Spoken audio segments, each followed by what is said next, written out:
Welcome back to ILTV on the Hour. We're live in Israel, bringing you the biggest headlines from the region. I'm Ladar Lazi, and today is day 713 of the war in Gaza. We open this hour with news of a terror attack. 2 people were murdered in a shooting and stabbing attack at the Allenby Crossing near the border with Jordan. Magen David Adom arrived on the scene and tried to treat the victims, but were forced to declare their deaths. The terrorist was neutralized on the scene, and the IDF confirmed that the terrorist arrived in a humanitarian aid truck from Jordan. The IDF is investigating whether a second suspect assisted. Just 1 year ago, 3 people were murdered in a shooting attack at the very same crossing by a Jordanian truck driver.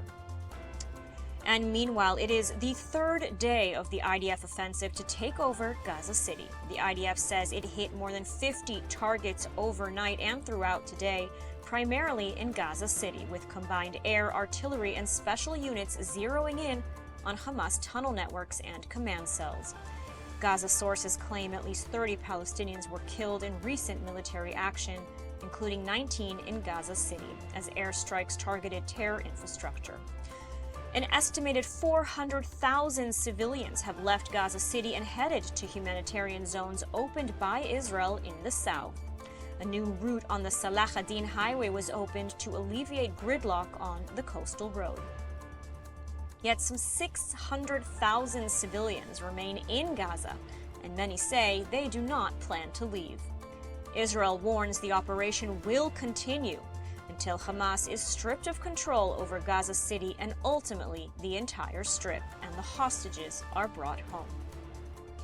And meanwhile, on the diplomatic front, Strategic Affairs Minister Ron Dermer reportedly met U.S. Middle East envoy Steve Witkoff in London last night in a crucial push to revive stalled hostage and ceasefire negotiations. The negotiations were brought to a halt due to Qatari mediators' refusal to proceed after the recent Israeli strike on Hamas leaders in Doha. And amid tensions, the U.S. is reportedly pressing on Israel to offer a gesture to win back Qatar's trust and move the talks forward.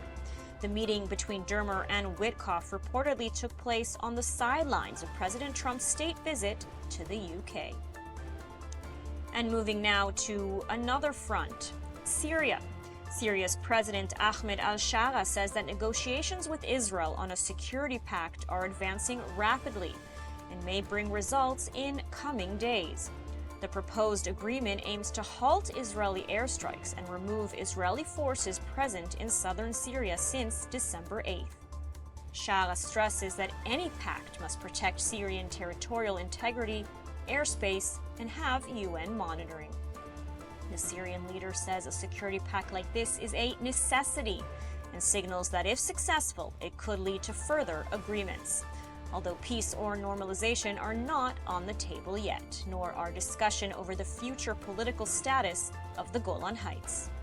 Israel's position in the security talks with Syria is centered on full demilitarization. Israel demands that Syria remove military units and heavy weapons from the provinces along the border, which is also home to Syrian Druze community that have come under attack from Islamist forces allied with the government.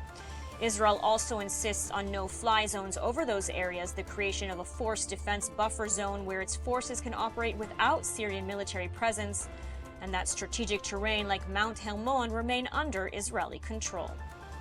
And our final story out this hour, in a major defense breakthrough, the Defense Ministry announced that Israel's Iron Beam, a high-power laser interception system, has completed final tests and will be operational by the end of 2025. The beam was developed by Rafael Elbit Systems and Israel's R&D unit.